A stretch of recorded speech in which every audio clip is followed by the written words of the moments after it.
Bom dia, caros participantes do Grupo Taubaté SP. Estamos nessa quarta-feira, dia 9 de dezembro de 2020. E hoje nós vamos fazer uma pequena live para anteceder aquela que nós faremos no domingo, que é a mais importante. Lá nós vamos dar prosseguimento ao assunto O Nome de Deus, que nós vamos falar do nome dele, que nós já vimos na live passada, mas este nome através das eras, né? Desde quando ele foi dito a Moisés pela primeira vez até os dias de hoje. O que ele passou? Será que ele foi esquecido ou não foi esquecido? Será que Deus cuidou para que ele permanecesse, embora nós não saibamos mais a forma de pronunciá-lo, né? Porque uma língua antiga não pode ser pronunciada da maneira exatamente igual por nenhuma outra língua atual. Mas isso nós vamos ver no domingo, certo? Hoje nós vamos ver aqui um outro assunto que tem a ver com a nossa live de domingo, porque ela é uma espécie de alça, né? Algumas pessoas dizem que a Bíblia se contradiz, né? Quando ela escreve uma coisa, aí você pega duas versões, elas se contradizem. Não, elas não se contradizem. Duas versões bíblicas são pontos de vista diferentes. Assim como dentro da própria Bíblia há aquelas aparentes discordâncias, mas que, se você for analisar a fundo, não são discordâncias. Então nós vamos, a partir de agora, verificar este assunto. Eu escrevi um texto há alguns anos atrás. Eu escrevi há algum tempo atrás. Então eu vou lê-lo, né? Fica mais fácil. Porque, conforme vocês viram, quando eu falo, a coisa não fica muito clara para alguns. Então vamos lá. A Bíblia é a palavra de Deus. Foi escrita por vários homens inspirados por ele durante séculos para narrar apenas uma história. Qual é a história da Bíblia? A restauração do reino de Deus aqui na Terra. Sendo a palavra de Deus e narrando apenas uma história, ela não poderia se contradizer. Todos os seus livros, que são 66 livros bíblicos, eles têm de ser harmoniosos. Apesar disso, muitas vezes levantam contra a Bíblia a acusação dela ser contraditória. O curioso é que tal acusação parte apenas de pessoas que nunca leram cabalmente a Bíblia. Ou eles inventam teses baseadas numa única passagem bíblica, ou apenas repetem o que ouviram outros falarem. Existem pessoas que escutam outras pessoas falar a Bíblia é contraditória. Então ele, sem analisar a Bíblia, ele pega o peso da autoridade daquela pessoa que falou e já passa espalhando. A Bíblia é contraditória e nem sabe o que está falando. Outras pessoas mais estudadas, elas leem uma pequena passaginha na Bíblia e, por causa de, às vezes, uma única aparente contradição, atestam que a Bíblia inteira é contraditória. O que acontece nesses casos é que os escritores bíblicos tinham formações, os escritores bíblicos que escreveram os livros bíblicos tinham formações, estilos de escrita e dons diferentes, e refletiram seus estilos quando escreveram a Bíblia. Normalmente, porém, os críticos não levam isso em conta em seus julgamentos. É por isso que quando dois ou mais escritores tratam do mesmo evento, um deles talvez inclua pormenores que o outro omita. Às vezes, alguns deles apresentam um relato em ordem cronológica, ao passo que outro talvez siga um arranjo diferente. Isso são contradições? Para os críticos que não leem a Bíblia cabalmente, sim.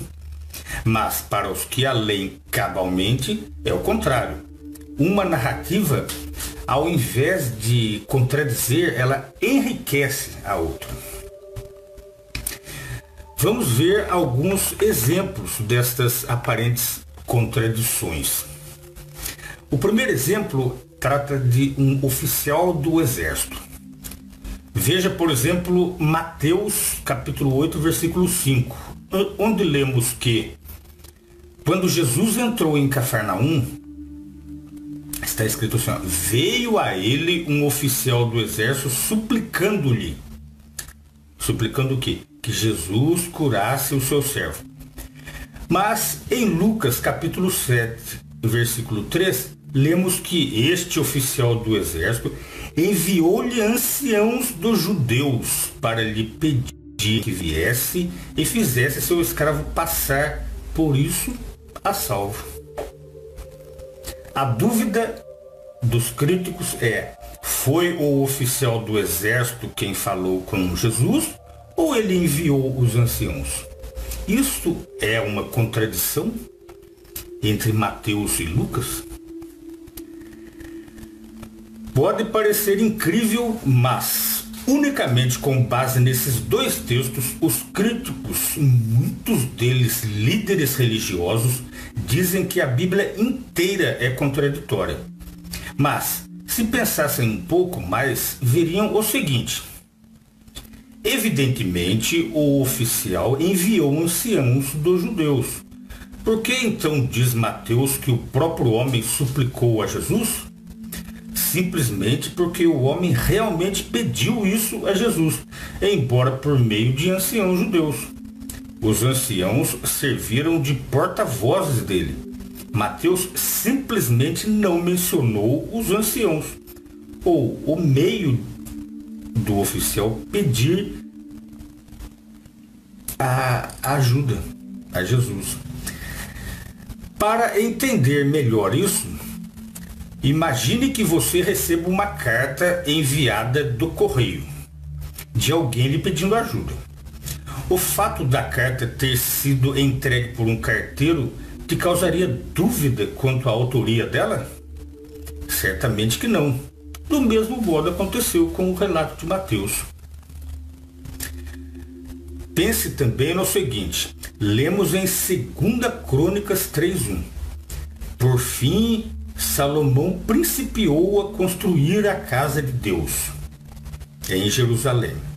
Mais adiante, no mesmo livro, lemos: assim Salomão acabou a casa de Deus. Lá em 2 Crônicas, agora no capítulo 7, versículo 11.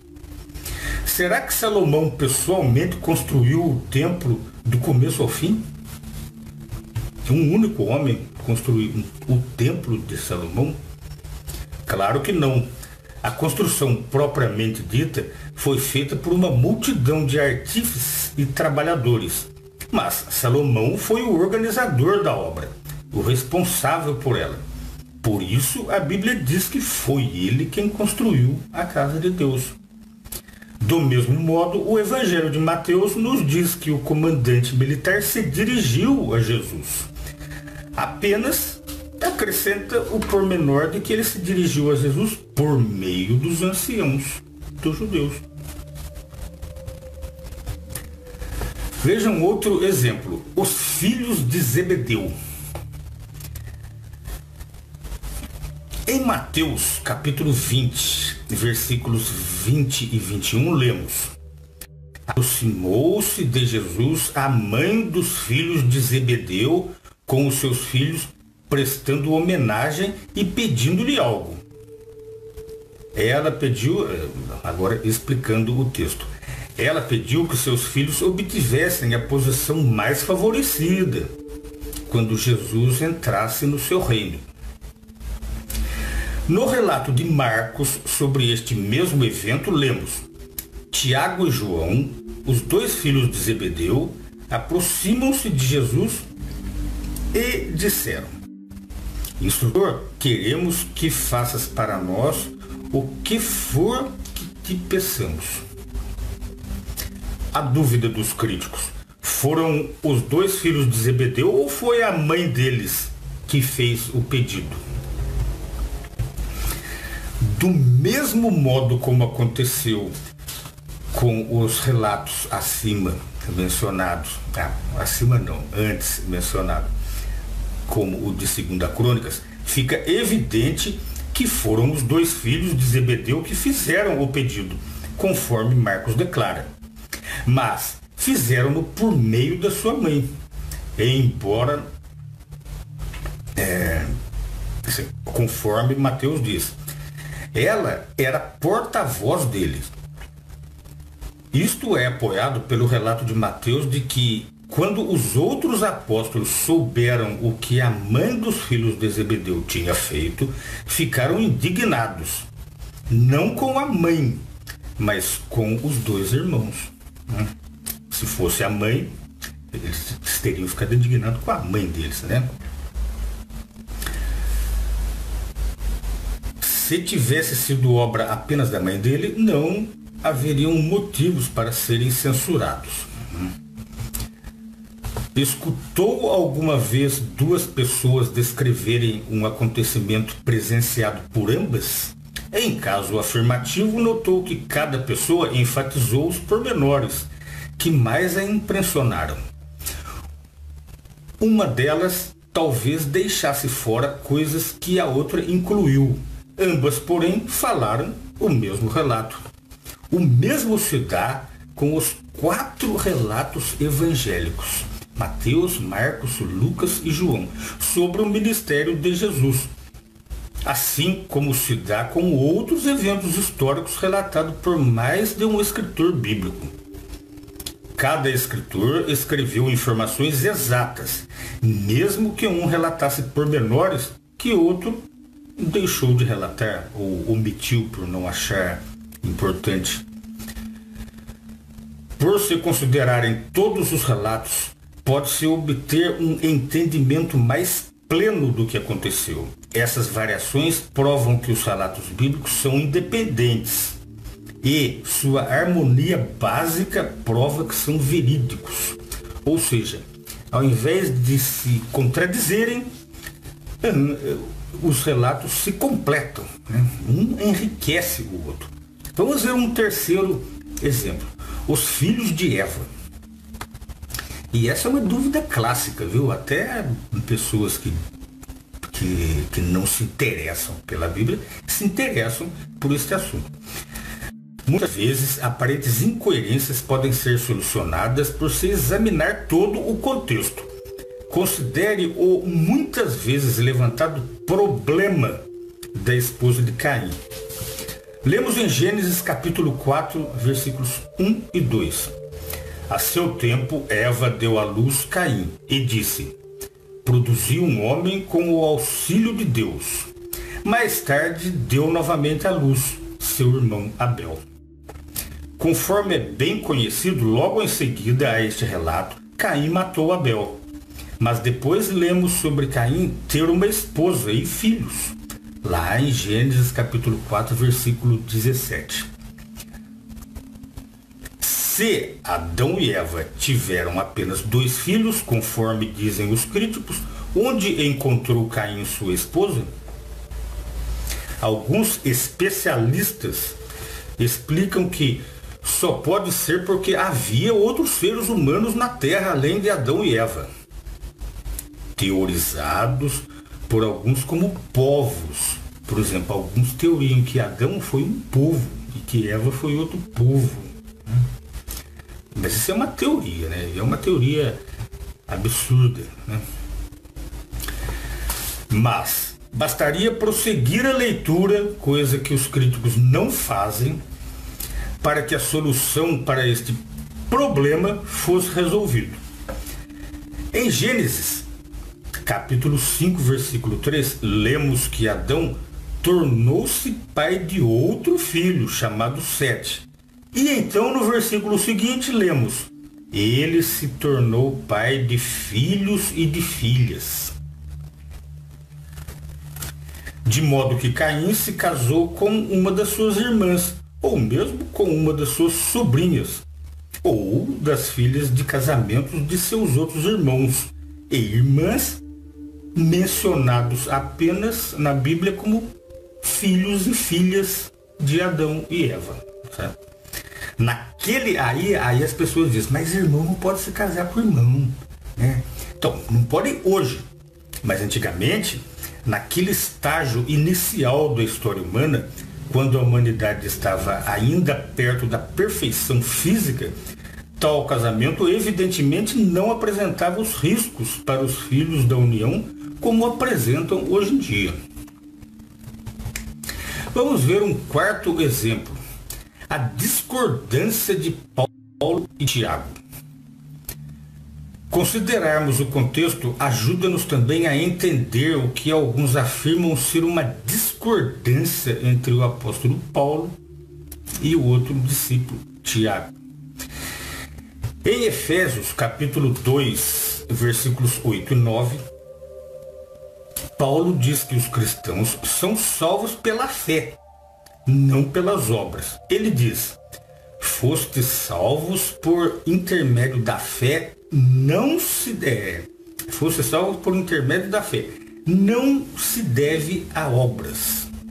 Tiago, porém, insiste na importância das obras. Ele escreve: assim como o corpo sem espírito está morto, assim também a fé sem obras está morta. Isso aí nós podemos ler lá em Tiago, capítulo 2, versículos 26. É a fé ou são as obras que salvam as pessoas? Para os críticos, tem que ser ou uma coisa ou outra, né? No contexto, verificamos que uma declaração não contradiz, mas complementa a outra. O apóstolo Paulo refere-se aos esforços dos judeus de guardar a lei mosaica. Eles acreditavam que se guardassem a lei em todos os seus pormenores, seriam justos e, portanto, salvos. Mas Paulo salientou que isso era impossível. Aí nós lemos lá em Romanos, capítulo 5, versículo 18, o seguinte. Isso aí faz parte do contexto todo, do mesmo evento. Nunca podemos tornar-nos justos e assim merecer a salvação por nossas próprias obras, porque somos inerentemente pecaminosos. Podemos ser salvos apenas pela fé no sacrifício resgatador de Jesus. Paulo estava se referindo às obras prescritas na lei mosaica, já extinta pela vinda de Jesus, mas ainda seguida pelos judeus. Ao mesmo tempo, frisava que aqueles judeus deveriam, a partir daquela hora, exercer fé na nova lei do Cristo, para então começarem a produzir as obras nela requeridas. Tiago, por sua vez, complementou o que Paulo disse, referindo-se não aos judeus, mas aos que já haviam abandonado a antiga lei pela nova lei do Cristo. Acrescenta o ponto vital de que a fé, por si só, não tem valor se não é apoiada por obras. Quem afirma ter fé em Jesus deve provar isso por aquilo que faz. A fé inativa é uma fé morta e não resulta em salvação. Para os dois apóstolos, a fé era importante, desde que fosse uma fé exercida na lei do Cristo. E as obras eram o que realmente salvavam, desde que fossem obras requeridas na nova lei do Cristo. Vocês perceberam? Paulo estava falando com os judeus que ainda guardavam a lei mosaica, ou seja, eles não exerciam fé na nova lei do Cristo. E então era preciso antes exercer fé. Mas fé na onde? Na lei do Cristo. E o Tiago já estava falando não com aqueles judeus que ainda guardavam a lei mosaica, mas aqueles que já haviam se convertido. Um contradisse o outro? Não. Um complementou o outro. Assim que aqueles judeus aos quais Paulo se dirigiu se convertessem ao cristianismo, se iria servir para eles o que Tiago falou. E o que Paulo também falaria exatamente igual. Vai do contexto temporal dos eventos. Mas isso os críticos, eles não conseguem levar em conta, viu? Os críticos, por não conhecerem a Bíblia, eles não a compreendem, eles não entendem o lapso temporal de um evento ao outro, eles não entendem a linha de sucessão dos eventos. Vamos ver neste interim o quinto exemplo, o que aconteceu com Josué e Moisés, para vermos como o tempo é importante. Que é, para entender a Bíblia, a gente deve levar em consideração o tempo. E o tempo a gente só pode ver lendo o contexto todo. Como acontece com qualquer grupo de pessoas que relatam um mesmo evento, os escritores bíblicos também escreveram de pontos de vista diferentes sobre o mesmo acontecimento e apresentaram seus relatos de modo diferentes. Significa isso que se contradizem? Não. Quando essas diferenças são tomadas em consideração, é fácil solucionar outras aparentes contradições. Um exemplo disso encontra-se em Números, capítulo 35, versículo 14, onde Moisés fala a respeito do território a leste do Jordão como deste lado do Jordão. Josué, porém, falando sobre a mesma terra, chamou-a de o outro lado do Jordão. Isso aí vocês podem ver lá em Josué, capítulo 22, versículo 4. Josué contradisse Moisés? Um falou que era este lado, o outro falou que era o outro lado. Não houve contradição, ambos estão certos. Segundo o relato de Números, escrito por Moisés, os israelitas ainda não haviam atravessado o rio Jordão para a terra da promessa, de modo que o leste do Jordão era este lado. Mas Josué já havia atravessado o Jordão quando fez seu relato. Ele se encontrava então literalmente a oeste do rio, na terra de Canaã, de modo que o leste do Jordão, para ele, do ponto de vista dele, era o outro lado. Né? Imagine você. Vamos supor, você está aqui na Estiva. Então, para você, o Alto São Pedro fica lá. Né? Mas só que se você estiver lá no Alto São Pedro, quem fica lá é a Estiva, né? Então é uma questão isso. Os críticos especialistas não conseguiram ver essa simples linha temporal. Vamos ver um sexto exemplo aqui, ó, a criação do homem e dos animais. Além disso, a maneira que uma narrativa é feita pode levar a uma aparente contradição. Em Gênesis, capítulo 1, versículo dos 24 ao 26, a Bíblia indica que os animais foram criados antes do homem.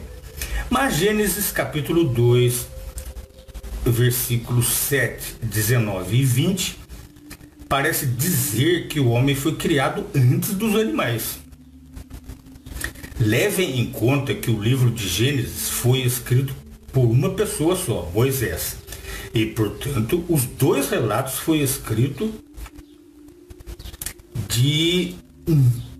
por um mesmo estilo, né?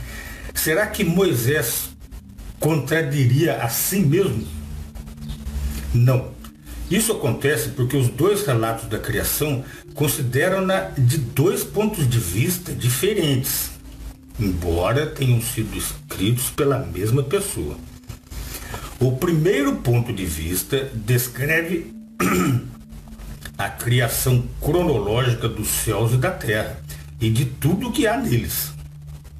É o Gênesis, capítulo 1, do 1, daí vai até o capítulo 2, versículo 4. O segundo concentra-se na criação da raça humana e no início da história humana que levou à sua queda no pecado. Certo? É o mesmo evento, só que um se concentrou num ponto e o outro no outro ponto. O primeiro relato é composto de forma progressiva, dividido em 6 dias, épocas, né, consecutivos. O segundo se acha escrito em ordem de importância dos assuntos. Depois de um curto prólogo, passa diretamente de forma lógica para a criação de Adão, visto que ele e sua família, e não os animais, são o assunto importante daquilo que segue.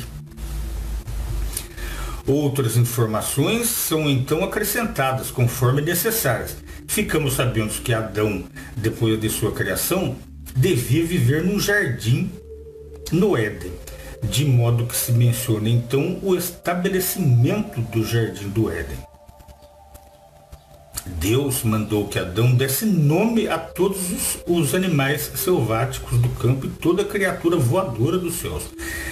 Era então tempo de mencionar que Deus estava formando o solo, né? Essa formação do solo e dos animais nada mais é do que, do ponto de vista da raça humana, a nomeação daquilo que Deus já havia criado antes.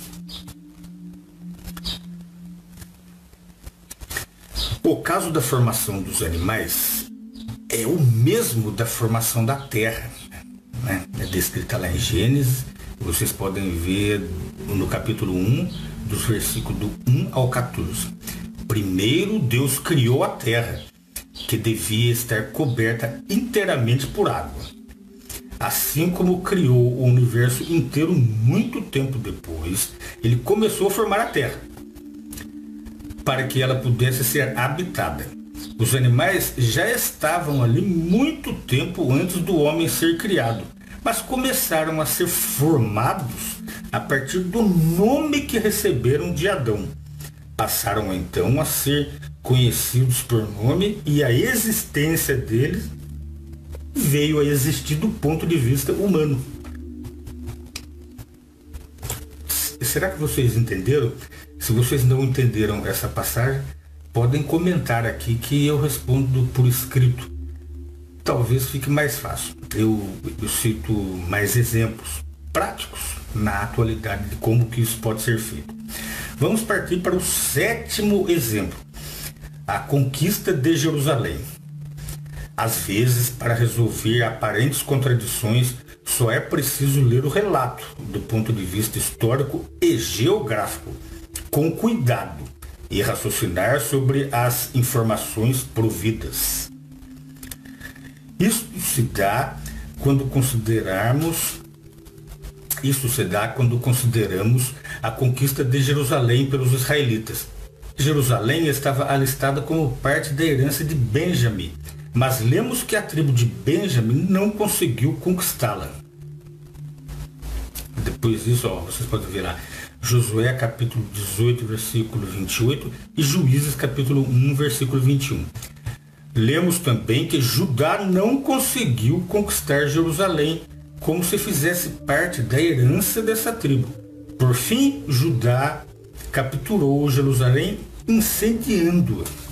Veja lá, Josué capítulo 15, versículo 23 e Juízes capítulo 1, versículo 8. Todavia, registra-se também que Davi, centenas de anos depois, conquistou Jerusalém. Veja lá, 2 Samuel, capítulo 5, do 5 ao 9. À primeira vista, tudo isso pode parecer confuso, mas realmente não há contradição. De fato, a fronteira entre a herança de Benjamim e de Judá estendia-se ao longo do Vale do Rinom, atravessando a antiga cidade de Jerusalém. A parte que mais tarde passou a ser chamada de Cidade de Davi estava realmente no território de Benjamim, assim como em Josué capítulo 18, 28 diz. Mas é provável que a cidade jebuseia de Jerusalém se estendesse para o outro lado do Vale do Rinom e, assim, passasse para o território de Judá, de modo que também Judá tinha de guerrear contra os seus habitantes cananeus. Benjamim não conseguiu tomar a cidade. Em certa ocasião, Judá tomou Jerusalém e a incendiou. Mas as forças de Judá evidentemente passaram adiante e alguns dos habitantes originais recuperaram a posse da cidade.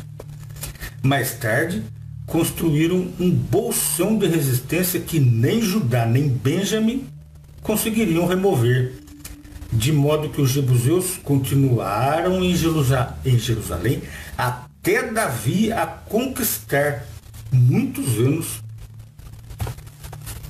depois.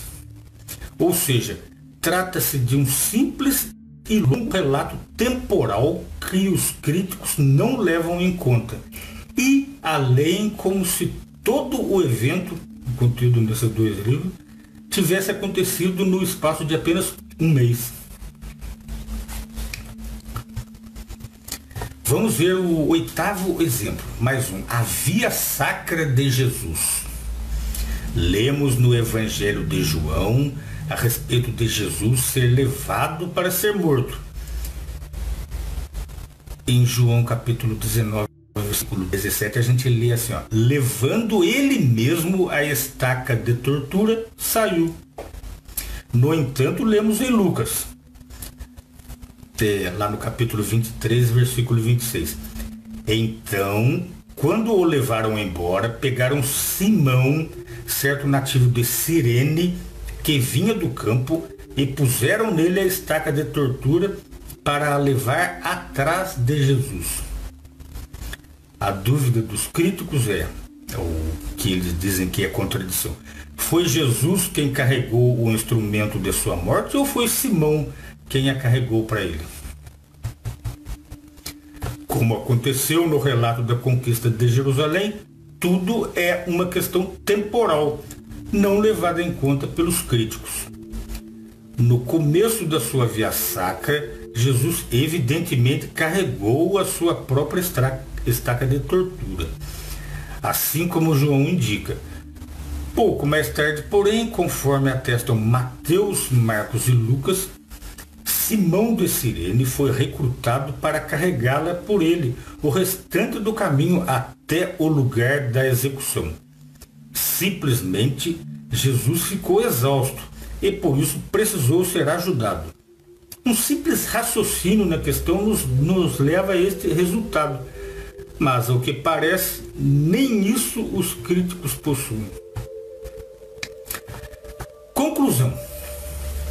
É verdade que há na Bíblia algumas aparentes incoerências difíceis de serem conciliadas.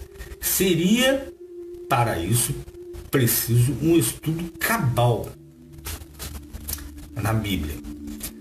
Mas não devemos presumir, antes de um escrutínio pormenorizado, que se trata definitivamente de contradições. Muitas vezes se trata apenas de um caso de falta de informação ou de informação mais completas. As pessoas costumam ler apenas partes, às vezes parte até de um mesmo texto. Ela não leu o texto inteiro. E por isso elas não vão entender. A Bíblia fornece suficiente conhecimento para satisfazer nossas necessidades espirituais.